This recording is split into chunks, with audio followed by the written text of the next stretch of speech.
Hey, what's up, y'all? It's John's military journey, and I just thought I would just talk to y'all while I'm driving because I really want to get this video out, and I don't want to keep procrastinating and saying I'm going to do it and I never do it. So, basic training in 2025, what can you expect? Well, it's 2026 now, but I just went to basic training in April of 2025. I would say overall it was a pretty decent experience, and that's truly what it is. It's an experience.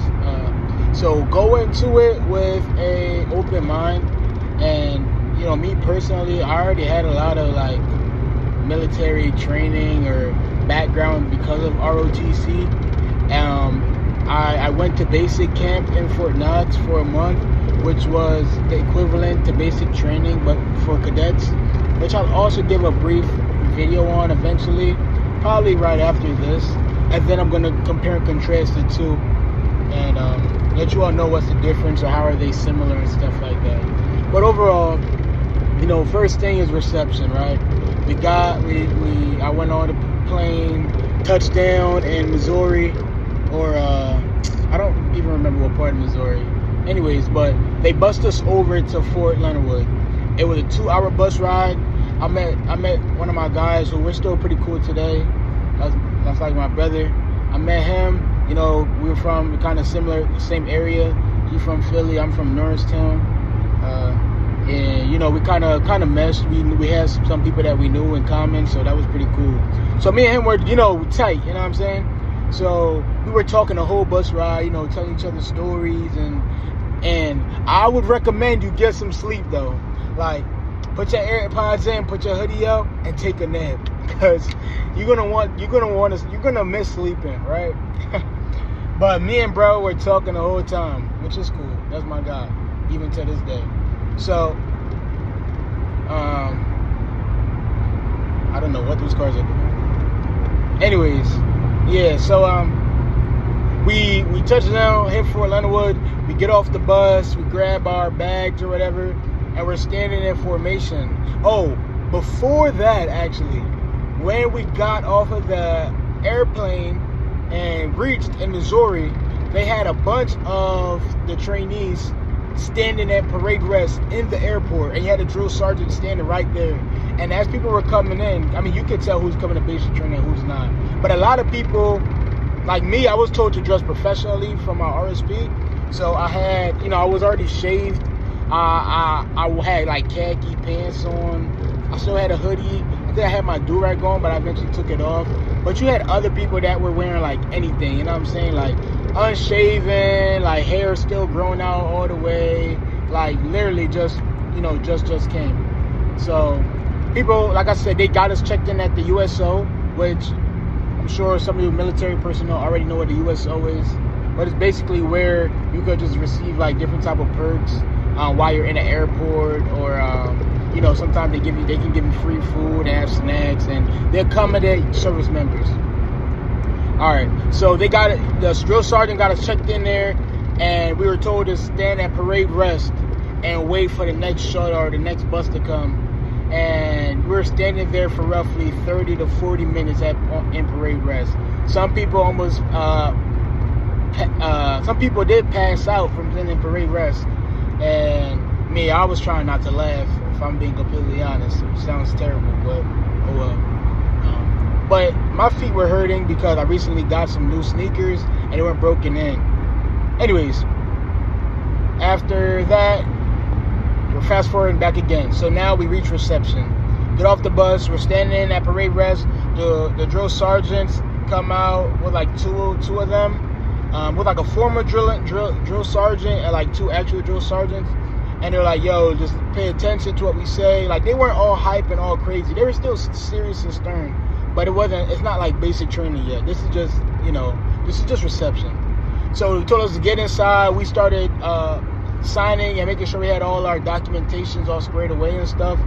We called home to our parents, and they eventually took, or whoever you love, or somebody you love, your loved ones, and let them know that, hey, you reached safely, and that you'll talk to them soon, and like you'll send them a mailing address or you'll send them some mail saying, you know, where you are and this is where you can write me and all that type of details.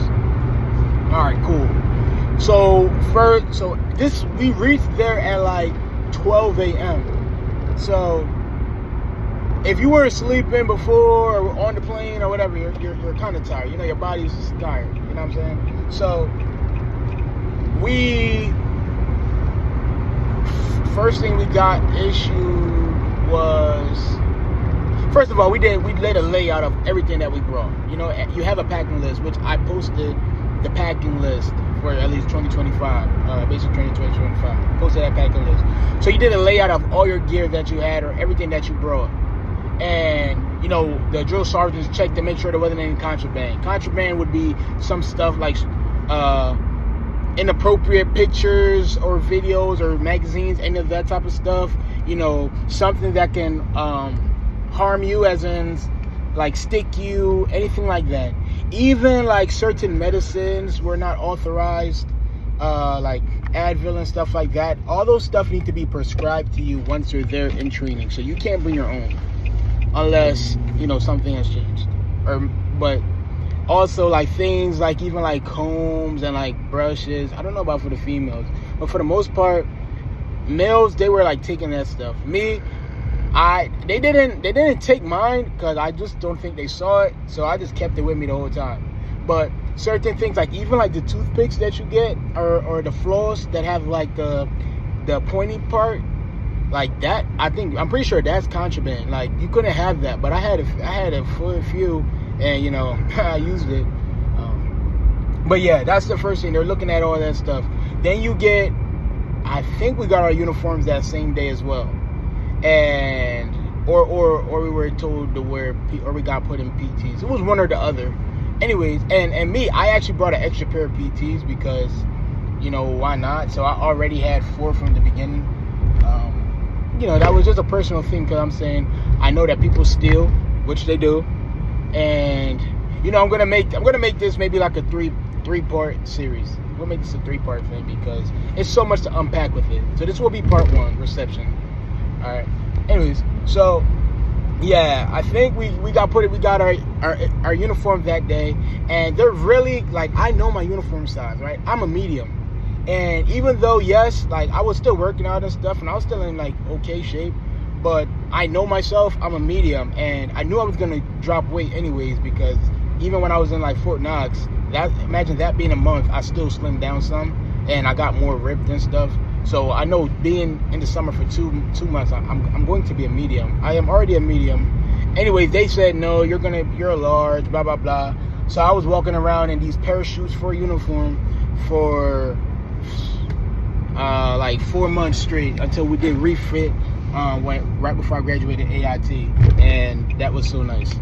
So, anyways, yeah. So, and how they told us to put on our uniform, I think they told us to wear it in a weird manner. I think first of all, they told us to have like our PTs on and then put just the OCP top and OCP bottoms on. And that's how we were supposed to be like dressed for the rest of that night. Eventually like around like 3 a.m., you know, they made us go to our barracks and our rooms and stuff, and it was time for us to settle down. We got a brief by the drill sergeant that was there, and there was like a bay leader, and you know, they were responsible for like cleaning and all type of extra stuff. Like, okay, like, and I'll just say this in advance, like, if you want to be that guy in basic training, go ahead, be that guy. If you want to be the chill guy that doesn't do much, that the drill sergeants don't really know or really mess with, be that guy too. Or if you want to be someone more like me that was like stand out but low-key at the same time, like not getting in trouble, like be that guy. I feel like that's how I was in basic training, is the way to be. Like, be that person that still stands out. Be that person that people still respect and love and will remember to this day. But also be that person that, you know, he receives the awards, yet still wasn't cocky about it or anything like that. You know, just be that guy. Just help out your battle buddies when they want help, if they want help, because a lot of times people don't want help. But at the same time, keep your composure while you're there. a lot of things, even in like the first day, bro, there was fighting. Bro, being at reception, I feel like reception was like where most of the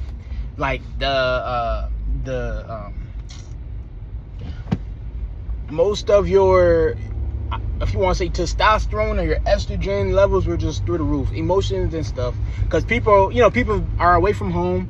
They see some people trying to be the alpha. They see some people trying to be big dog, top dog, and say, yeah, assert their dominance. At this point, females, males, everybody trying to assert their dominance.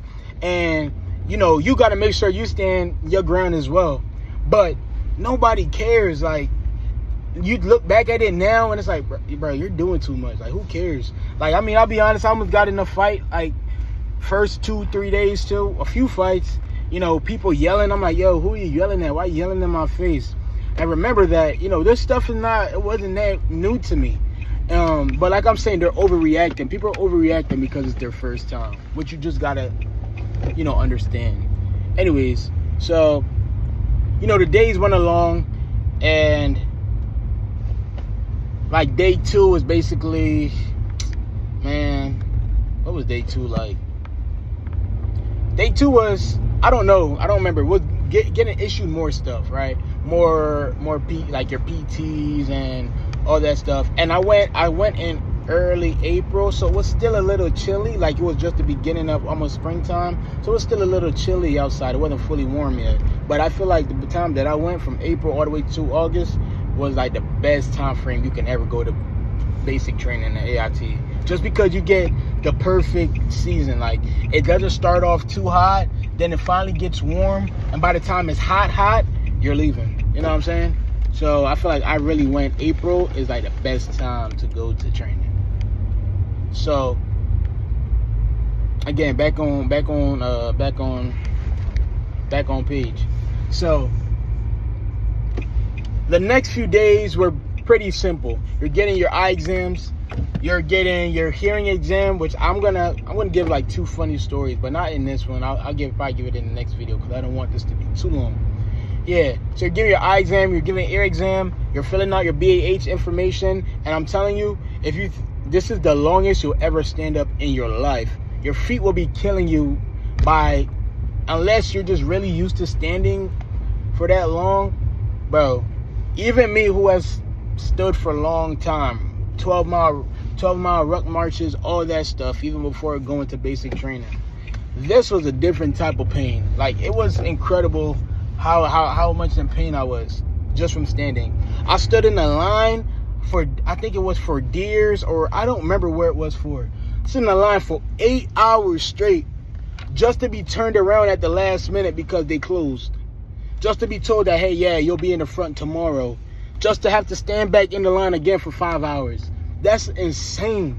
Like, that was probably one of the worst. That was like one of the worst things.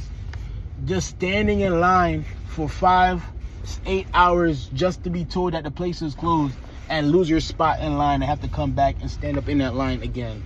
But eventually I got through. Yeah, but after reception is done, you